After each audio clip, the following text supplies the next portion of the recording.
노화 속도를 빠르게 만드는 식사는 뭐냐? 단순당, 정제곡물, 해로운 기름, 적색육, 적색육이라는 게 돼지고기, 소고기입니다. 가공육이죠. 특히 가공육이 안 좋습니다. 과잉 칼로리 이런 게 제가 얘기하는 노화 속도 빠르게 만드는 식사입니다. 반대로 노화를 느리게 만드는 기전은 결국 경박단소한 식사가 됩니다. 모든 모델 시스템, 이스트, 그 다음에 파리, 쥐, 원숭이 모든 어떤 모델 동물에서 과식을 하지 않는 것 또는 약간 부족하게 먹는 것이 굉장히 중요한데 이것을 쉽게 설명해 보면 이런 겁니다. 북한 김정은을 떠올려 보세요. 북한 김정은이 저하고 태어난 해가 같아요. 84년생인데 그 사람 보면은 60대 중후반에 생겨야 될 질병들이 다 있습니다. 혈압당뇨, 고지혈증 있고 심근경색 와서 심장에 스텐트 넣고 그리고 통풍 와 있고 그렇습니다. 거의 요즘 온 겁니다. 이미 무슨 얘기냐? 평생 내가 써먹을 수 있는 내 몸에 가속노화를 집어넣을 수 있는 그 용적이 제한이 돼 있어요. 김정은은 거의 이걸 다 쓴 겁니다. 김용석 교수님은 105세가 될 때까지도 그걸 다 안 쓴 겁니다. 아주 이걸 얇게 펴가지고 경박단소하게 사시다 보니까 지금도 제 노년내과 의사가 봤을 때는 젊은 성인과 다르지 않습니다. 그래서 저속노화 식사라는 건 뭐냐? 엠토를 아까 라파마이신이 억제하는 기전, 그 다음에 인슐린 IGF-1, 아까 아카보스가 억제하는 기전, 이 두 가지를 억제할 수 있는 식사입니다. 어떻게 하느냐? 너무 젊어서 고기 많이 먹지 말고 너무 젊어서 단순당과 정제물 많이 먹지 않으면 됩니다. 이런 식사를 하게 되면 치매 예방 효과가 있습니다. 왜냐하면 몸 노화와 뇌 노화는 같습니다. 노화 속도가 굉장히 느려지게 되는데 뇌 노화 속도가 정크푸드 먹는 사람들에 비해서 75% 느려집니다. 안타깝게도 한국 사람들은 당분을 갈수록 많이 먹어요. 그래서 어떻게 하면 되느냐 이런 것들이 나중에 다음 달에 제가 저속노화 식단이라는 책이 한 권 나오는데 거기서 보시면 되는데 여기 한국 사람들은 밥하고 반찬 먹기 때문에 통곡물, 콩, 견과류 이런 것들을 주로 드시고 단백질 구성 성분으로 식물성으로 많이 드시게 되면 노화 속도가 느려진다는 겁니다. 튀김 과자를 안 먹는 게 좋습니다. 왜냐하면 튀김 과자 만들 때 우리가 사용하는 시드 오일이라고 하는 것들이 대부분 트랜스 지방을 만듭니다. 그러다 보니까 들어오게 되면 내 몸에서 염증을 만들게 되고요. 그래서 옛날 60년대, 70년대 집밥을 떠올리면서 식사를 하시게 되면 그게 저속노화 식단입니다. 안타깝게도 영양제는 대부분의 사람들한테 효과가 없지만 이 이야기는 넘어가겠습니다.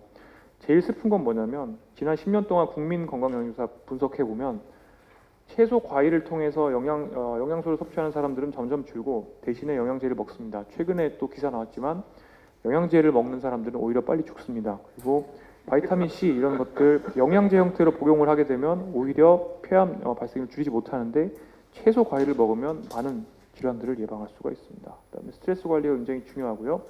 뇌건강법은 뇌영양제 드실 게 아니라 기본적으로 저속노화 생활 습관을 하시면서 의사 선생님들이 주시는 만성질환 관리 잘 하시고 약 잘 드시고요. 그 다음에 인지예비능, 인지활동, 신체활동, 사회활동, 즉 평생 현역 마인드로 사시는 게 중요합니다. 특히 스트레스와 수면 부족은 뇌 건강에도 안 좋을 뿐만 아니라 내가 원하는 식품에 대한 취향을 바꿉니다. 더 해로운 음식을 줬을 때 수면 부족이 심하거나 스트레스가 심한 사람들은 해로운 음식을 먹고 싶어집니다. 즉 내가 의지력을 가지고 어떤 행동이나 습관을 바꾸는 건 굉장히 어렵고 건강한 것은 결국에 삶의 시스템 전체를 개선하는 그런 필요가 있습니다.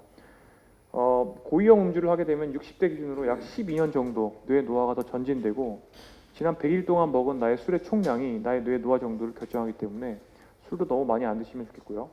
술이 낙이다라고 생각하시는 분들 많이 있는데 사실은 술 먹고 나면 스트레스 호르몬이 줄지 않고 증가됩니다. 지금까지 말씀드린 굉장히 다양한 주절주절 말씀드린 라이프 스타일이 있는데 이런 라이프 스타일들은 모든 것들이 다 선순환을 만듭니다. 그래서 결국에는 뇌 기능을 좋게 만들고 사람의 퍼포먼스를 좋게 만들기 때문에 평생 학습이 가능한 사람을 만들어주게 되고 당연히 내재 역량이 개선되고 이런 것들 심리학에서는 회복 탄력성이라고 얘기하고 칼 구스타프 융 같은 정신분석학자들은 엔트로피가 낮아진다라고 얘기를 하고 있고 불교에서는 이제 번뇌가 줄어든다라고 얘기를 하고 득도한다 이렇게 얘기를 하죠. 결국에 그러기 위해서는 라이프 스타일이 먼저 개선이 되어야 된다라는 것입니다. 그렇게 되면 쉽게 이해하실 수 있도록 사람의 그릇이 커집니다. 무슨 얘기냐? 스트레스를 받았을 때 그 공이 그릇 바깥으로 빠져나가면 병나거나 우울증 걸리거나 암 생기는데 그릇이 커진 사람은 더 많은 스트레스를 받아도 그새 스트레스를 자연스럽게 회복할 가능성이 증가됩니다. 그렇기 때문에 결국에 회복 탄력성과 내재 역량과 나의 생활 습관은 다 같은 것이고 그것이 나의 퍼포먼스랑도 관련이 됩니다.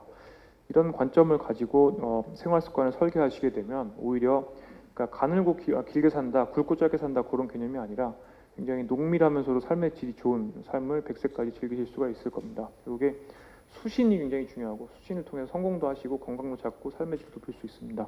세 마리 토끼를 동시에 잡을 수 있는 거죠. 그래서 그렇다면 마지막은 광고입니다. 지금부터는 무엇을 해야 될 것이냐. 시간이 짧기 때문에 제가 구체적인 거 말씀 못 드렸는데 느리게 나이드는 습관이라는 책이 있습니다. 이 책이 생활 습관에 대해서 구체적으로 어떻게 하면 되실지에 대해서 매뉴얼북처럼 제가 만든 책이 있고요. 7월 말에 저속노화 식단이라는 책이 한 권 나옵니다. 문학동네에서 나올 건데 이 책을 보시면 많은 분들이 제일 관심 가지시는 어떻게 먹을 것인가에 대해서 구체적으로 기술해 놨습니다. 그래서 책에 대해서 많은 관심 부탁드리겠고요. 발표 이걸로 마치겠습니다. 경청해 주셔서 감사합니다.